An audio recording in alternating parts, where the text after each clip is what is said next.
자, 이번 시간에는 교재 36번 가계에 저주가 흐르는가 하는 겁니다. 다른 말로 하면 조상의 죄로 인해 자손이 죄값을 치르는가. 오래됐습니다만 오래전에 가계에 흐르는 저주를 끊으라 하는 그런 책들이 많이 나왔고 세미나가 아주 성황을 이룬 때가 있었습니다. 또 이에 맞서서 가계에 흐르는 저주는 없다, 이런 취지의 책들도 나와서 서점에서 한쪽에는 저주가 흐른다, 한쪽에서는 저주가 흐르지 않는다, 이런 두 가지의 상반된 책이 동시에 팔리는 것을 본 적이 있습니다. 여러분은 어떻게 생각하십니까? 집안에 내력으로 흘러오는 저주가 있습니까?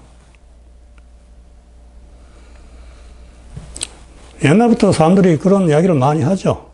귀신이 집에 붙어서 떨어지지 않으면 계속해서 대를 이어서 그 귀신이 그 가정을 지배를 한다.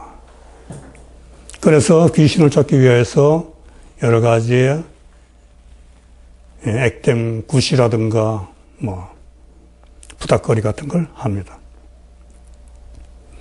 이러한 현상은 비단 한국에만 있는 것이 아니라 사실 세계 각국의 미개한 나라들일수록 이러한 미신적인 행사들이 많이 있습니다. 그리고 귀신이 붙지 못하도록 부적을 붙이거나 가지고 다니죠. 그러다 보니까 부적 장사들도 많습니다. 오늘날 도심 중심에, 그것도 아주 최신식 건물 안에 컴퓨터를 통해서 점을 보고 부적을 파는 그러한 무속 활동들이 아주 활발하게 진행되고 있다고 알고 있습니다. 몇백 년 전, 몇천 년 전에 귀신을 쫓던 그러한 무속 신앙이 지금 정말 과학이 어마어마하게 발달한 오늘날에도 그대로 존재하고 있다. 그러면 이 귀신이 굿을 한다고 쫓겨났느냐? 여러분 그렇게 생각하십니까? 굿하면 귀신이 도망가서 다시 안 들어옵니까? 이 귀신에 대한 개념부터 바로 해야 됩니다. 최근에 어떤 장로님이 조상 귀신에 대해서 이야기를 한 것을 들었습니다. 조상 귀신 있습니까?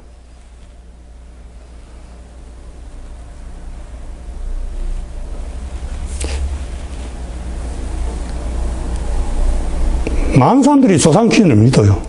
심지어 목사님들 중에도 믿는 사람도 있습니다. 이 조상 귀신 이야기는 김기동의, 성락교회 김기동의 베레아 아카데미, 거기에서 아주 가르치고 또 많은 사람들이 거기서 배워가지고 조상 귀신을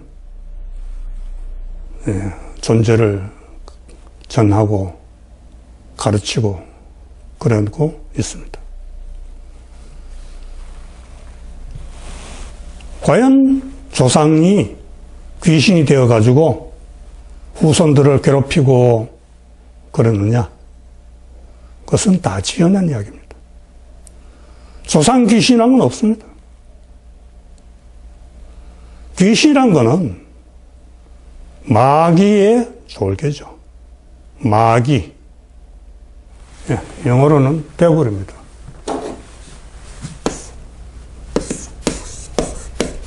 이게 마귀입니다. 귀신은 디몬이라고 하죠. 복수로 워낙 많기 때문에 이거는 마귀입니다.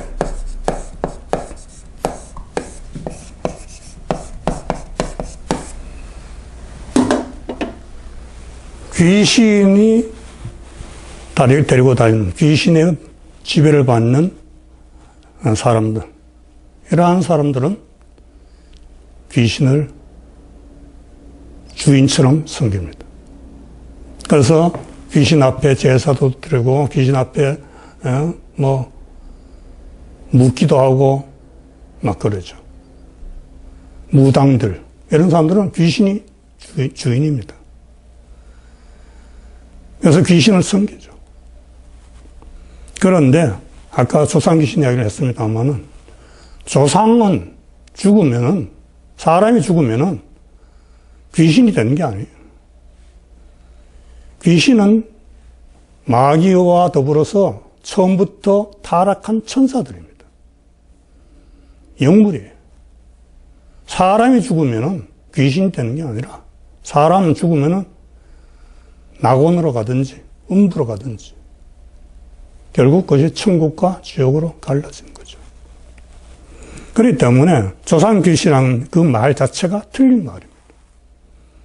베레아 아카데미에서는 사람이 죽어가지고 허공중에 떠다닌다. 천국에도 못 가고 지옥에도 안 가고 하는, 그리고 허공중에 떠다니는 귀신, 그것이 조상 귀신이다. 그런 식으로 이야기하는 거예요. 그것은 귀신에 대한 존재부터 잘못 알고 있는 거예요. 그러면 이제 가게에 흐르는 저주. 이것은 결국 귀신을 쫓아내야 된다. 그래서 귀신을 쫓는 그런 사람들이 많이 등장을 하죠. 그런 사람들을 구마사, 마귀를 쫓는다. 예. 해서 구마사 또는 테마사, 그렇게들 이야기를 합니다. 그런데 실제로 마귀와 귀신을 쫓는 방법은 딱 한 가지밖에 없습니다. 그게 뭐냐? 예수 믿는 겁니다. 예수만이 유일한 진짜 구마사예요. 귀신을 쫓고 마귀를 쫓는. 우리는 예수님의 권세를 덧입어서 귀신을 쫓을 수가 있죠. 그러니까 귀신을 쫓고 하는 것은 무당이나 굿하는 사람들이 하는 것이 아니고 예수를 믿는 사람이 귀신을 쫓는 겁니다. 그런데 예수를 믿는데도 귀신에게 괴롭힘을 당하고 있다. 그런다면 이 사람은 왜 그렇습니까? 그 사람의 신앙에 문제가 있는 것입니다. 죄송합니다. 예수께서 그 안에 함께 계신다면 절대로 마귀의 세력이 함께 할 수 없다는 것을 알아야 됩니다. 성경에서는 이 조상의 죄가 후손에게 전가가 된다.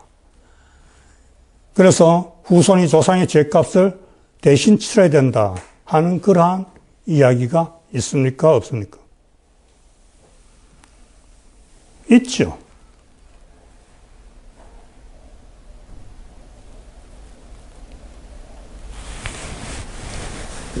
여러분들이 가게의 저주가 흐르는가 이 부분에 대해서 기본적으로 그 근거라고 생각하는 것이 바로 십계명입니다. 제가 죄값을 치른다 하는 그 내용들의 성경에서 근거 내용들을 한번 쭉 찾아봤습니다. 자, 출애굽기 20장 5절 보면은 제가 그냥 빠른 속도로 좀 읽겠습니다. 그것들에게 절하지 말며 그것들을 섬기지 말라. 나 내 하나님 여호와는 질투하는 하나님인즉 나를 미워하는 자의 죄를 갚되 아버지로부터 아들에게로 3, 4대까지 이르게 하거니와. 십계명에 나오는 이야기입니다. 나를 미워하는 자의 죄를 갚되 아버지로부터 아들에게 3, 4대까지 이르게 한다. 또 민수기 14장 32절에 34절에 보면은 너희의 시체는 이 광야에 엎드러질 것이요 너희의 자녀들은 너희 반역한 죄를 지고 너희 시체가 광야에서 소멸되기까지 40년을 광야에서 방황하는 자가 되리라. 너희의 자녀들, 너희의 죄로 인해서 너희의 자녀들이 그 죄를 진다. 이렇게 되어 있습니다. 가데스 정탐꾼 사건입니다. 역대상 21장 17절에 보면은 하나님께 아뢰되 명하여 백성을 계수하게 한 자가 내가 아니니까 범죄하고 악을 행한 자는 곧 내니이다. 이 양무리는 무엇을 행하였나이까?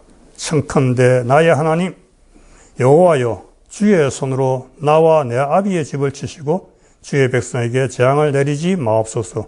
다윗의 인구조사로 인해서 7만 명이 죽임을 당했다는 기록에서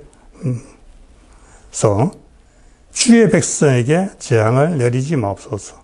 내가 죄를 짓는데 내 백성들에게 재앙을 내리지 말아달라는 다윗의 하소연입니다. 열왕기상 11장 39절에 보면은 솔로몬의 죄가 나옵니다. 내가 이로 말미암아 다윗의 자손을 괴롭게 할 것이나 솔로몬의 죄로 인하여서 그 자손들이 괴로움을 당한다. 열왕기상 21장 29절에도 아합이 내 앞에서 겸비함을 내가 보느냐. 그가 내 앞에서 겸비함으로 내가 재앙을 저의 시대에는 내리지 아니하고 그 아들의 시대에야 그의 집에 재앙을 내리라. 아합 왕의 죄로 인해서 하나님께서 그 후대에 재앙을 내리겠다고 했습니다. 이러한 내용들이 꽤 많이 나옵니다.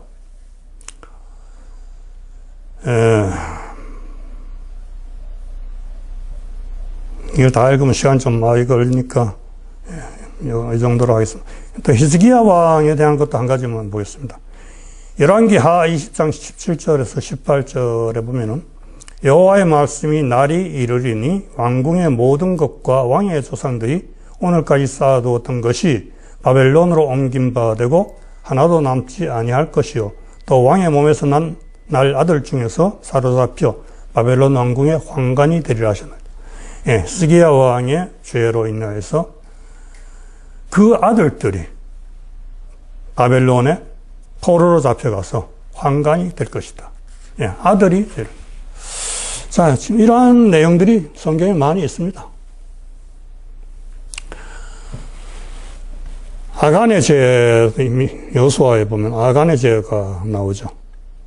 여호수아가 이스라엘 모든 사람과 더불어 세라의 아들 아간을 잡고 그 은과 그 외투와 그 금덩이와 그의 아들들과 그의 딸들과 그의 소들과 그의 나귀들과 그의 양들과 그의 장막과 그에게 속한 모든 것을 이끌고 아골 골짜기로 가서 여호수아가 이르되 내가 어찌하여 우리를 괴롭게 하였느냐 하고 아간의 죄를 물었습니다. 그래서 결국 이들이 모두가 다 죽임을 당합니다. 아간의 도둑질로 인해서 가족들과 심지어 짐승들까지도 죽임을 당하는 것을 성경에서 볼 수 있습니다. 자, 이러한 일들이 벌어지는데 그 중에서 고라에 대한 이야기가 또 나옵니다. 고라의 일당이 처형을 받습니다. 그들은 250명이 처형을 받는데 고라의 아들들은 처형을 당하지 않습니다. 자, 아간의 죄로 인해서 아간의 가족들이 다 처형을 받았는데 고라의 죄로 인해서 고라의 아들들은 처형을 받지 않는 그러한 일이 생겼습니다. 자, 그 차이가 뭔가? 그 차이는 아간의 죄는 그 아들들과 가족들이 다 인지를 하고 방조를 하고 동조를 했다. 그렇게 보기 때문에 같이 처형을 받습니다. 그런데 고라의 아들들은 아버지 고라의 범죄에 대해서 인지를 하지 못했고 그것을 알지 못했기 때문에 거기서 죄에 대해서 면죄를 받는다. 그렇게 봅니다. 자, 위에서 이제 이러한 말씀들을 우리가 살펴봤습니다만은 조상의 죄로 벌을 받거나 지도자의 잘못으로 백성들이 고통을 당하거나 또는 백성들의 죄로 지도자가 벌을 받거나 가장의 죄로 가족들이 자녀들이 가축들까지 죄값을 치르기도 하는 이러한 일들이 성경에 많이 있다는 겁니다. 또 더 나아가서 창세기 9장에 보면은 함의 죄로 아들 가나안이 종이 되는 저주를 받기도 합니다. 더 거슬러 올라가면은 아담과 하와가 에덴 동산에서 범죄함으로 인해서 그 죄가 모든 인간들의 DNA로 죄의 속성이 내려오고 있다. 그래서 시편에서는 보면 어머니 뱃속에서 모태에서 죄 중에 잉태되었다. 그렇게 이야기를 합니다. 자, 그러면은 조상의 죄가 후손들에게 그대로 전가가 되는 것이냐. 지금까지 들어보면 그렇게 되죠. 그런데 성경은 한 가지만 이야기하고 있지 않습니다. 또 반대되는 이야기들을 성경은 이야기를 합니다. 그 반대되는 말씀들을 이번엔 더 살펴봅니다. 성경에는 신명기 24장 16절에 이렇게 이야기합니다.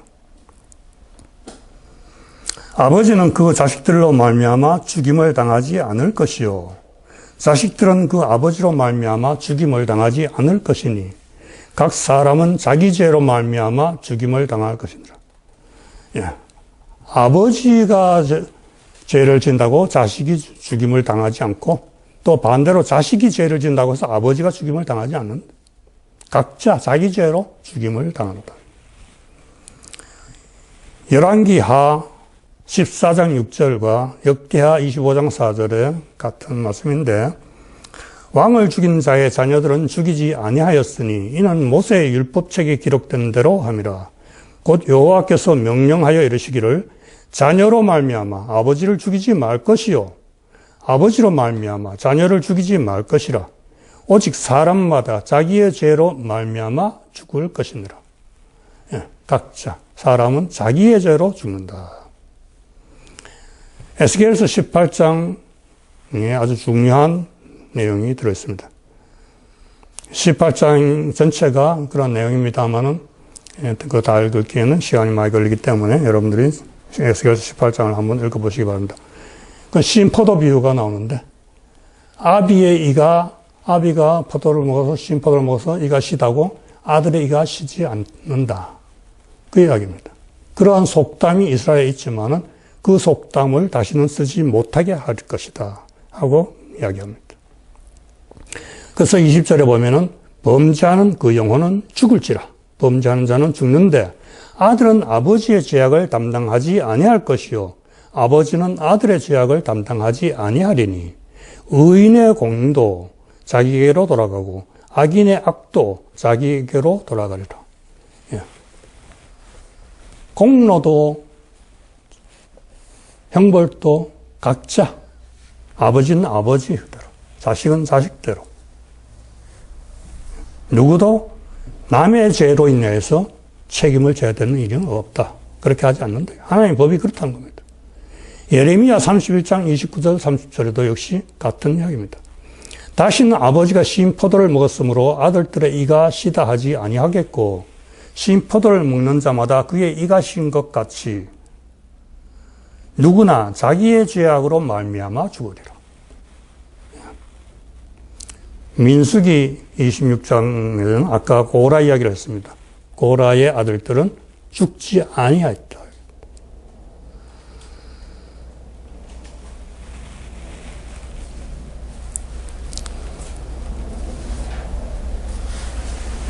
자, 이러한 것들을 보면은, 뭐, 나름대로 성경에 보면, 그러니까, 지금까지 두 가지를 제가 양면성을 다 보였습니다.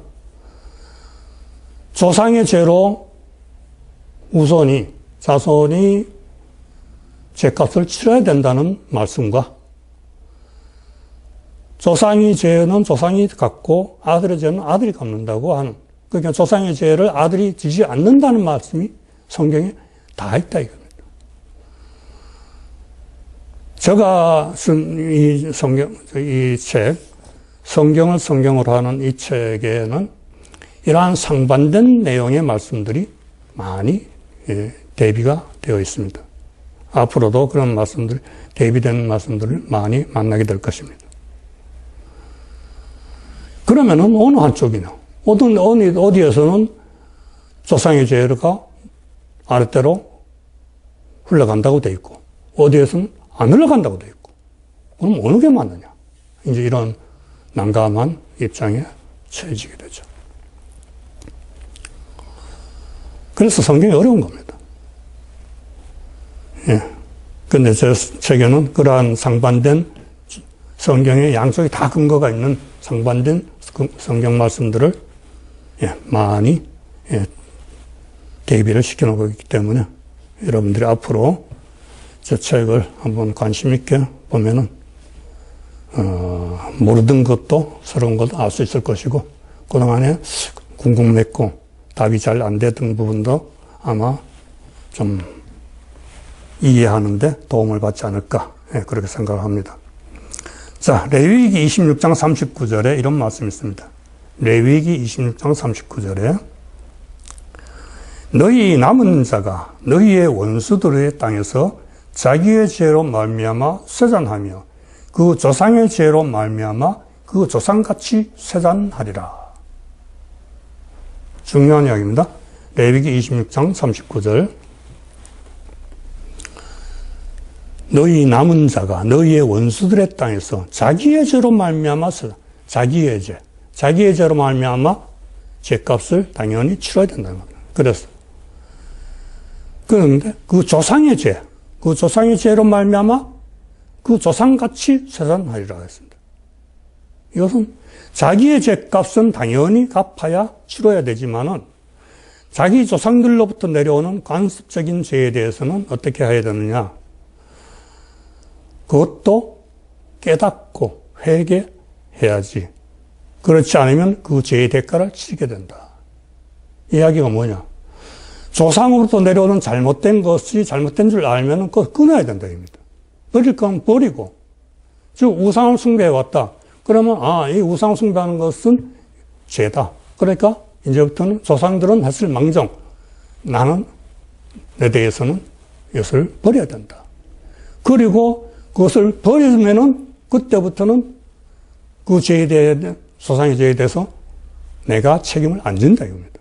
그런데, 조상 때부터 해오던 거니까, 그냥 내려가면, 결국은 어떻게, 나도 계속해서 조상이 치른 죄의 값을 나도 치르게 되고 내 아랫대로 내려가면 아랫대도 역시 치르게 된다. 그러니까 조상의 죄 때문에 내가 죄의 값을 치른 것이 아니라 그 죄를 내가 버리지 않았기 때문에 그 죄를 그대로 안고 가기 때문에 내가 죄 값을 치르게 된다는 거지. 결국 조상의 죄가 아니라 누구의 죄입니까? 내 죄예요. 조상의 죄가 나한테 그대로 내려와서 그대로 있기 때문에 그건 결국 내 죄가 되는 겁니다. 조상의 죄가 아니라. 조상은 조상대로 거기에 대한 대가를, 죄값을 치르고 나는 나대로 치르고 또 그것이 예를 들면 내 아들, 내 손자들로 내려간다면 그 아들, 손자들도 그것을 버리지 않는 한은 역시 죄값을 치러야 된다. 그런 이야기입니다. 조상이 죄를 졌기 때문에 나는 아무 죄 없이 그 대가를 치르는 게 아니고 그 죄를 내가 안 버리고 그대로 끌어안고 지속하기 때문에 그렇다는 거예요. 이걸 이해를 잘해야 된다 이겁니다. 그 다음에 출애굽기 20장 5절의 말씀이 아까도 제가 읽어드렸습니다만은 그것이 이제 가계의 저주가 흐른다는 그 아주 중요한 근거로 사람들이 많이 인용을 하는 거죠. 나를 미워하는 나를 미워하는 자의 죄를 갚되 아버지로부터 아들에게로 3, 4대까지 이르게 하거니와. 아버지로부터 아들에게 3, 4대까지 이른다. 그러니까 여기서 바로 가계의 저주가 흐른다. 이렇게 이걸 이해를 하고 해석을 한 겁니다. 그런데 출애굽기 20장 6절에는 뭐라고 되어 있는지 아십니까? 5절에는 그렇게 말씀해요. 6절에는 하나님을 사랑하고 하나님의 계명을 지킨 자에게는 자손 1000대까지 은혜를 베푸신다고 되어 있습니다. 하나님을 사랑하고 하나님의 계명을 지킨 자에게는 1000대까지, 3, 4대가 아니야, 1000대까지.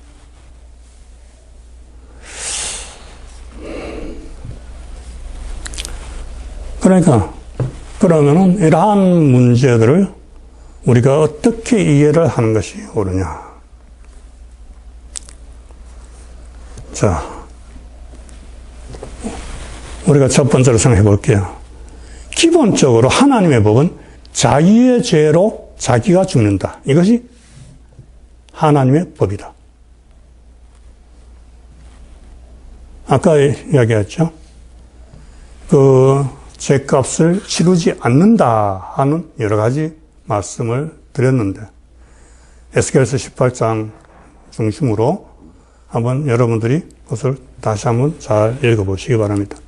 하나님은 분명히 자기의 죄로 자기가 죽는다지 남의 죄로 너가 죽는다고 하지 않습니다. 그런데 예외적으로 20장 5절에 하나님을 미워하는 죄, 그 죄는 자손 3세대까지 갚으신다. 기본 원칙이 있고 예외가 있다는 겁니다. 예외는 하나님을 미워하는 자에 대한 특별 조항입니다. 인간들 세계에서도 가장 큰 죄가 무슨 죄일까요? 대역죄죠. 국가 임금에게 임금을 내쫓고 나라를 전복하고 하는 게 대역죄입니다. 이런 죄는 보통 3족을 멸하고 옛날부터 보면 심하면 9족을 멸하기까지도 했습니다. 오늘날에도 나라를 무너뜨리고 국가를 전복하려고 하는 이러한 죄는 사형입니다.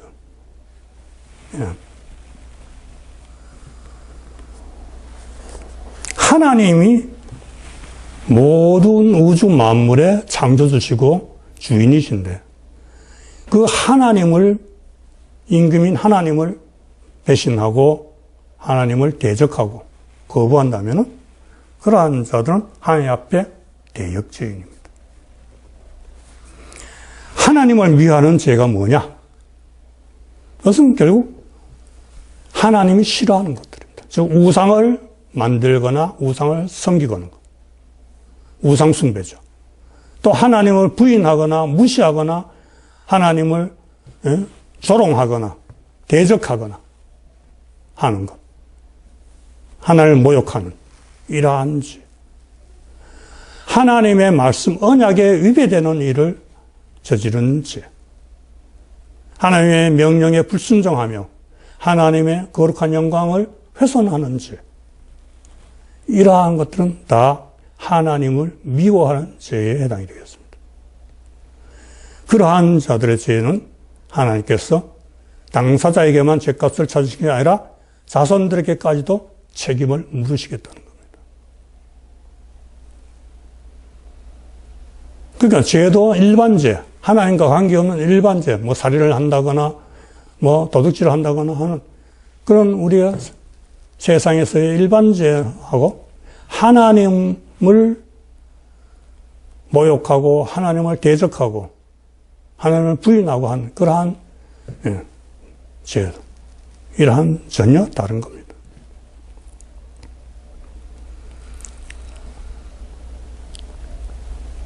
그러한 자들에는 아까처럼 여러 가지, 아까 아간의 자식들이, 아간의 가족들이 아간의 범죄로 인해서 다 죽음을 당했듯이 그런 죄값을 치르게 된다. 솔로몬의 죄, 다윗의 죄, 또 뭐 이러한 죄들로 인해서 그 후손들이 아랫대가 그에 대한 값을 치러야 된다. 이스라엘 백성들이 취해급하여가지고 40년간 광야 생활한 게 왜 그렇습니까? 그 원인이 뭡니까? 전에도 이야기했었죠. 40년간 광야 생활한 가장 큰 원인이 결국 가데스 바네아에서 정탐꾼 사건, 정탐꾼을 보내서 40일간 정탐을 하고 그 결과 하나님께서 들어가라고 하신 가나안에 거기는 겁나서 못 들어가는 거다. 하나님의 명령을 정면에서 거부한 겁니다. 그래서 40일을 1일을 1년으로 계산해서 40년간 광야 생활을 하게 되는 형벌을 받게 됩니다. 이때도 나이가 20세 이상 성인들은 그래서 다 어떻게 되냐? 40년 후에 가나안에 못 들어가는, 심지어 최고 지도자인 모세까지도 못 들어가는. 다만 들어가는 건 누가 들어가냐? 20세 이하, 20세 미만의 어린아이들. 어린아이들은 아직까지 죄가 없다. 그렇게 하나님 보시기 때문에 그 어린아이들만 2세대만 들어가고 1세대는 못 들어가게 합니다. 이런 것이 결국 하나님의 명령을 불순종하고 하나님 앞에 대든 그러한 결과. 즉 하나님을 미워하는 죄에 해당이 되는 겁니다. 자, 그러면 실제로 그럼 자손 천대까지 복을 받은 경우는 있습니까? 아까 20장 6절에 자손 천대까지도 복을 주신다고 했는데 그 은혜를 받은 사람들이 있느냐? 우리가 이 저주를 받고 복을 받고 하는 이러한 가계에 정말 저주가 흐르느냐 안 흐르느냐 이러한 문제를 뭘 보면 확실하게 알 수 있는 게 있느냐? 남유다 왕국의 가계보를 보면 알 수 있습니다. 남유다, 이스라엘이 남과 북으로 갈라졌죠?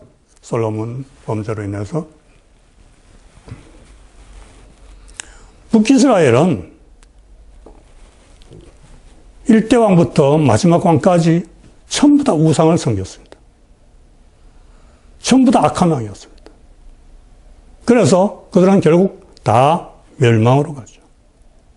같은 아브라함의 자손인데, 같은 12지파 안에 있는 사람들인데. 그런데 남유다, 남유다의 가계는 어떻게 되느냐? 다윗의 후손들로만 되어 있습니다. 북이스라엘은 여러 왕조로 되어 있는데, 왕조가 여럿인데, 남유다는 344년간 오직 한 왕조로 됐습니다. 그 왕조가 바로 전부 다윗의 자손들입니다. 르호보암의 아들들에서 나왔죠. 남유다에도 북이스라엘처럼 악한 왕들이 있습니다. 남유다의 왕들 중에는 악한 왕들도 있고 선한 왕들도 있습니다. 이들 관계를 우리가 한번 좀 살펴볼 필요가 있습니다.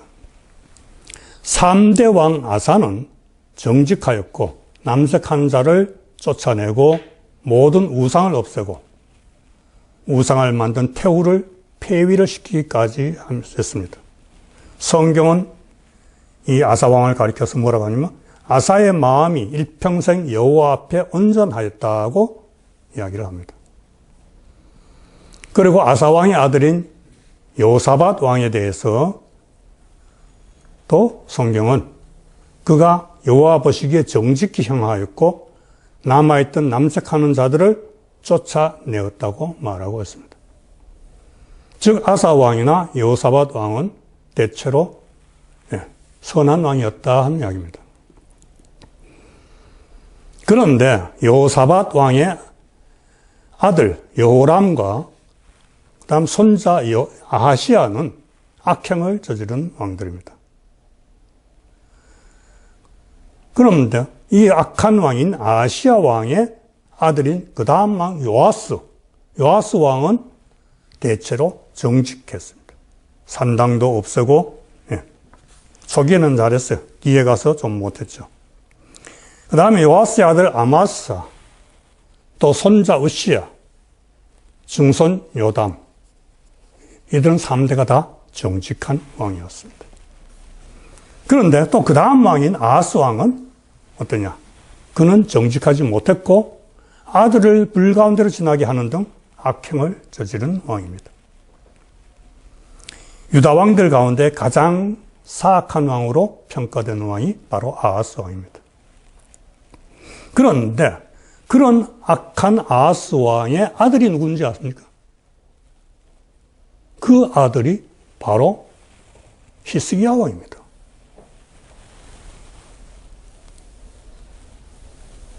가장 악하다 하는 아하스 왕의 아들이 선한 히스기야 왕입니다. 근데 그 히스기야 왕의 아들이 누구냐? 므낫세 왕입니다. 므낫세 왕은 또 악하기로 유명합니다. 그러니까 히스기야 왕의 아버지인 아하스 왕과 히스기야 왕의 아들인 므낫세 왕이 아래 위가 다 악한 왕들입니다. 가장 악한 왕들. 그런데 그 가운데 선한 아들이 선한 왕이 있어요. 므낫세 왕의 아들 아몬도 역시 악한 왕입니다. 아버지를 닮아서. 그런데 아몬 왕의 아들인 요시야 왕은 또 뭡니까? 또 가장 선한 왕입니다. 그런데 요시야 왕의 아들인 그 다음에 요아스나 요야김이나 그 아래 때는 또 악한 왕들입니다. 보세요. 이게 전부 다 친아버지, 친아들입니다. 같은 다윗의 자손들입니다. 한 가문이에요. 그런데 그 중에 누구는 악하고, 근데 그 아들은 또 선하고, 근데 또 그 아들은 악하고. 이게 그냥, 아까 출애굽기 20장 5절, 6절이면 3, 4대까지 저주를 받는 거? 그것도 아니고. 1000대까지 은혜를 받는 거? 그것도 아니고. 그럼 어떻게 해석해야 되냐? 분명히 성경은 그렇잖아요. 3, 4대까지 저주를 받는다고 했는데 가장 악한 왕한테서 선한 왕들이 나오잖아요. 또 선한 왕한테서 가장 악한 왕이 또 나오잖아요. 그러니까 이거는 뭐예요? 문자적으로 해석하면 안 된다는 겁니다. 문자적으로 해석하면은, 3, 4대 저주가 흘러간다. 그건 어느 정도는, 다는 아니지만 어느 정도는 인정할 수도 있겠죠. 부분적으로. 그러나, 아까도 얘기했지만, 히스기야 왕이 그렇게 선한 왕이고, 요람 왕이 그렇게 선했는데, 그 알 때는 다 악한 왕들이란 말이에요. 아들들이. 그러니까 그것도 안 맞는 거고. 히스기야 왕이 그래 선했고, 요담 왕이 그래 선했으면, 그 아래 때 계속 1000대까지 은혜를 받아서 선한 왕들이 나와야 되는데 안 나오잖아요. 바로 아들들이 악한 왕이 돼버리죠.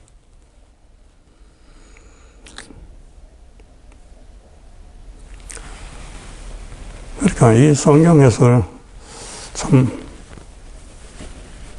어렵습니다.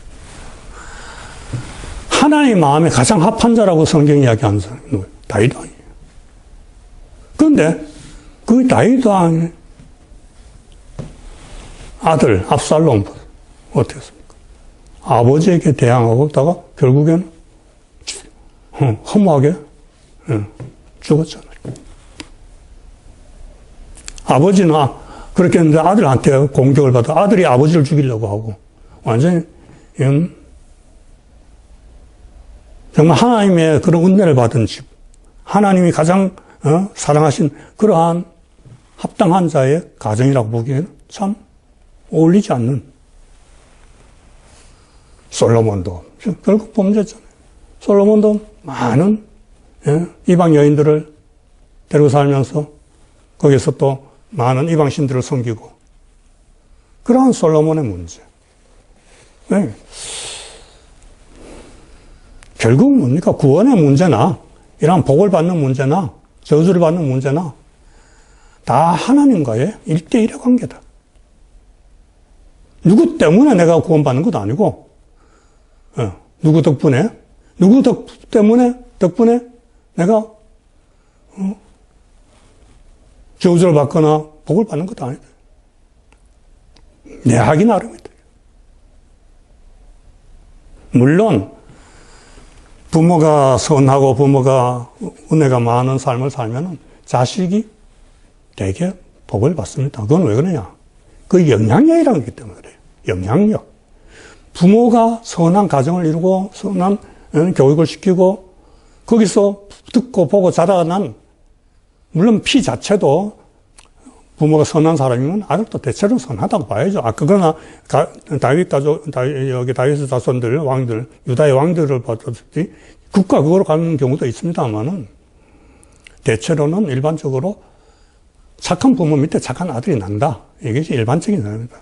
물론 그런 꼭 그런 건 아니에요. 그죠? 착한 부모인데도 그냥 악한 아들이 나올 수 있습니다. 그게 다윗의 이 유다의 왕계가 보여주고 있는 거예요. 그런데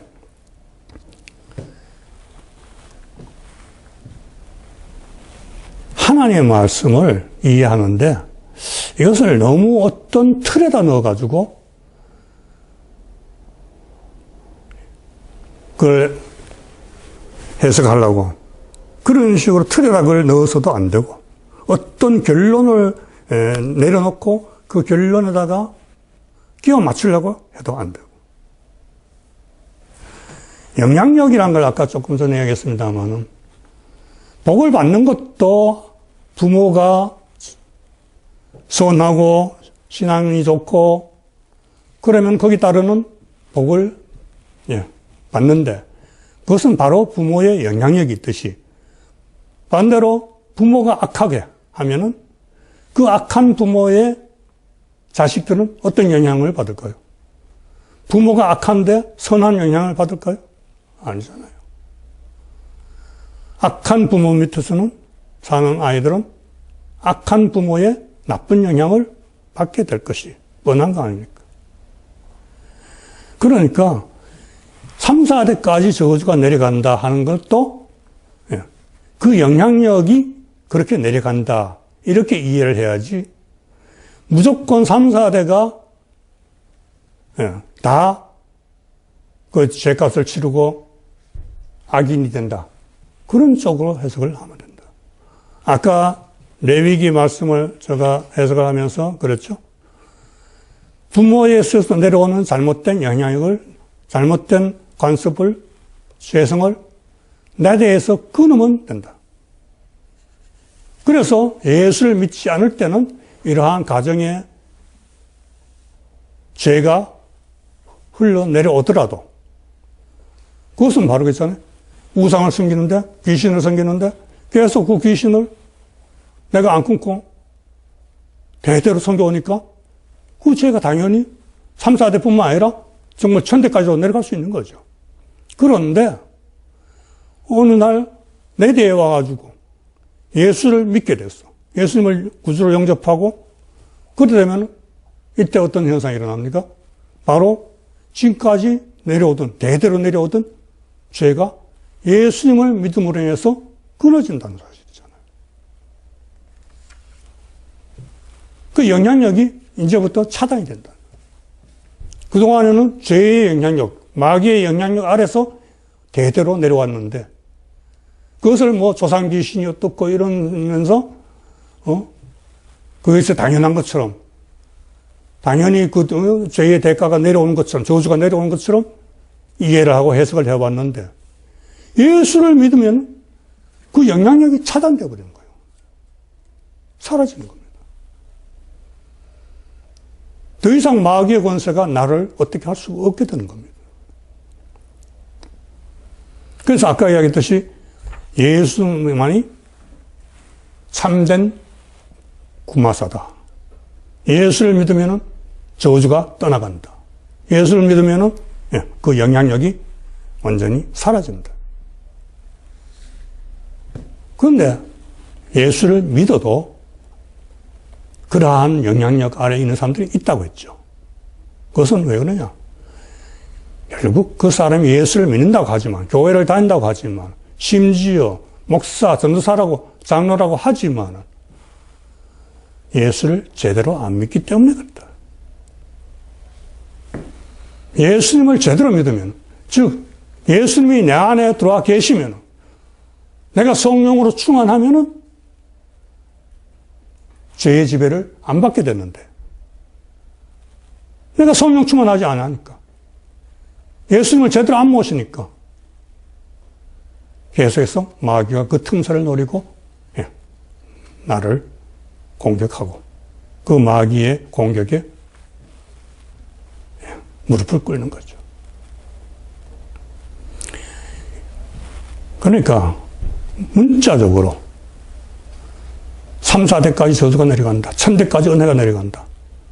이거는 맞지 않는다는 것을 오늘 우리가 다시 말씀을 통해서 분명히 살펴보았습니다. 그러니까 어느 한쪽, 제가 내려간다. 제가 안 내려간다.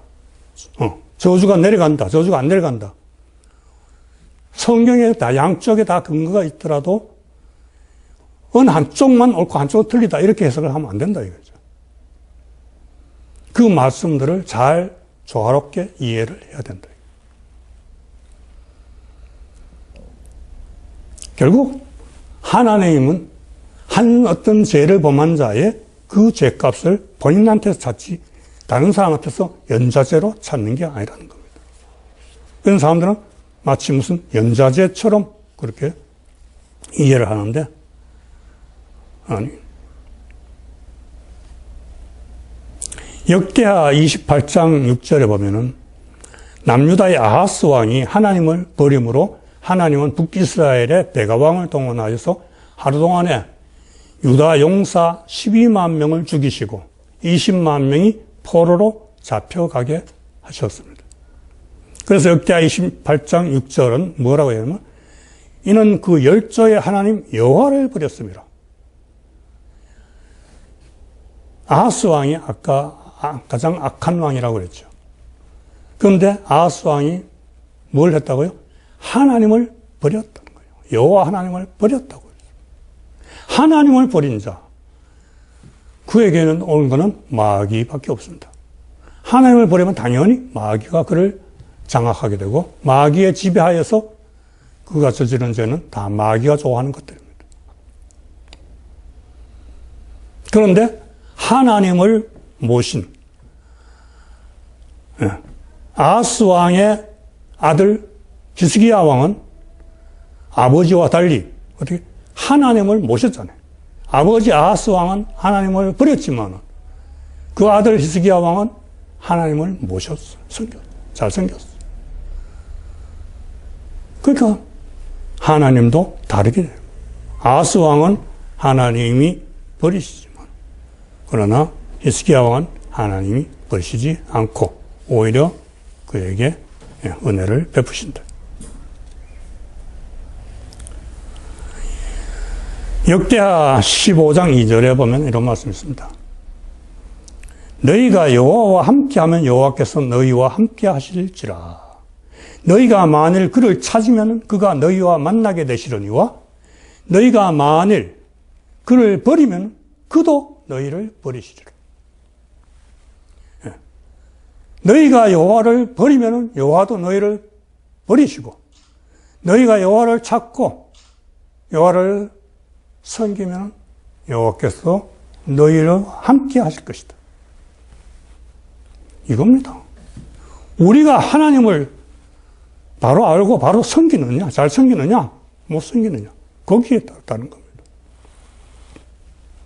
죄를 짓고도 그 후에 사람들이 회개를 하고, 내가 잘못 저질러고 했구나, 잘못했구나. 하나님 앞에 회개를 하고, 그랬을 때 하나님은 또 어떻게 하시는가? 아합 왕이 죄를 정했을 때, 하나님은 아합 왕에게 재앙을 내리셨습니다. 그런데 아합 왕이 겸비한 모습을 보임으로 인해서 하나님은 어떻게 처분하시는가 하면 재앙을 당대에 내리지 아니하시고 후대에 내셨다. 본인이 겸비하고 즉 회개를 하고 하면은 하나님 앞에 다시 바르게 설면은 전에 저지른 죄에 대해서 하나님께서 많이 감회해 주시고 또 그것을 다른 방법으로 죄값을 치르게 하십니다. 그런데 가끔 자손들이 거기에 해당이 되는 것입니다.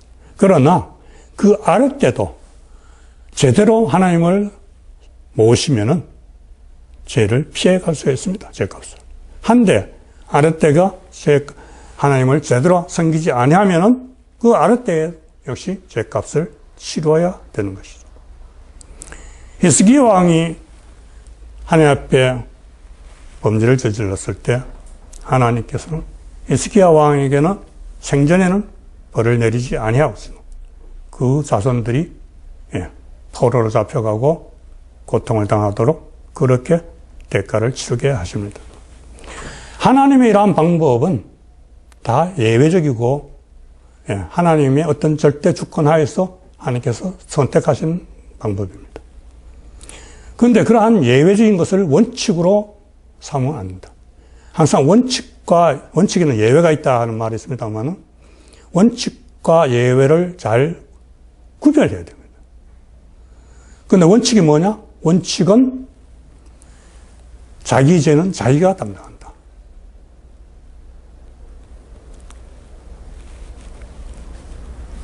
가게에 흐르는 저주. 이것은 결국 하나님이 함께 하지 않는다는 이야기예요. 예수를 구주로 영접하기만 하면 모든 죄는 사해지고 저주는 끊어집니다. 예수 잘 믿고 죄를 멀리하는 것 외에 달리 어떤 무슨 큰일을 해야만 저주가 끊어지는 건 아니라는 겁니다. 참고 말씀을 보겠습니다. 베드로전서 1장 18절 19절입니다. 너희 조상의 유전한 망령된 행실에서 구속된 것은 은이나 금같이 없어질 것으로 한 것이 아니요 오직 흠없고 점없는 어린 양 같은 그리스도의 보배로운 피로 한 것이니라. 어린 양 그리스도의 보배로운 피로 망령된 행실에서 조상의 유전된 한 망령된 행실에서 구속을 받는다. 갈라디아서 5장 1절의 말씀입니다. 그리스도께서 우리를 자유롭게 하려고 자유를 주셨으니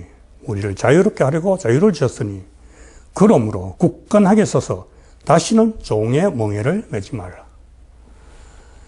예수 그리스도를 나의 구주로 영접을 했으면 예수님을 잘 믿고 잘 섬겨야지. 그것을 제대로 하지 아니할 때는 다시 종의 멍에를 매게 된다. 그런 때는 저주가 끊어지지 않고 계속해서 내려간다. 그러니까 저주를 끊느냐 못 끊느냐는 예수님을 잘 믿느냐 잘 믿지 않느냐 거기에 달려 있습니다.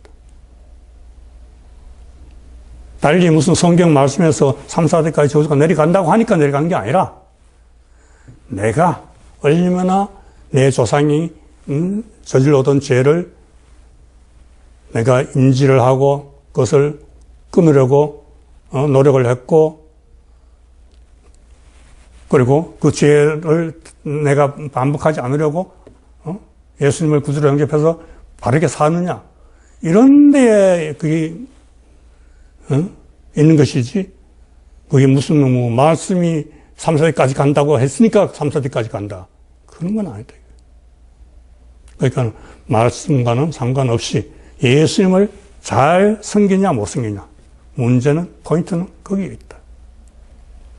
그래서 누가 가게에 저주가 흐른다고 아직도 이야기하는 걸 여러분이 듣는다면은 가게에는 예수 믿지 않는 가게에는 계속 저주가 흐르지만 예수를 잘 믿고 잘 섬기는 가정에는 그 저주가 흐르지 않는다. 6월절이 뭡니까? 어린 양의 피로 문설주에 발랐을 때 죽음의 사신이 비켜가잖아요. 그것이 6월절입니다.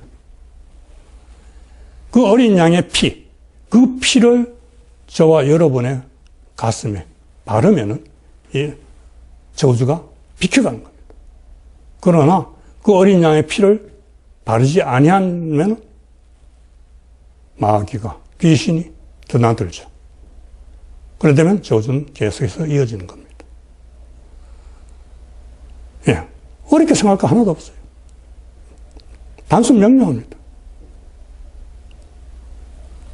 이제부터 여러분들은 완전히 저주를 끊고 예수님을 주인으로 모셔서 완전히 은혜 가운데서 살아가고 여러분들뿐만 아니라 여러분들의 아랫대 자손들까지 모두가 다 그 은혜 가운데서 계속해서 복받는 그런 삶을 사시기를 예수님의 이름으로 축원합니다.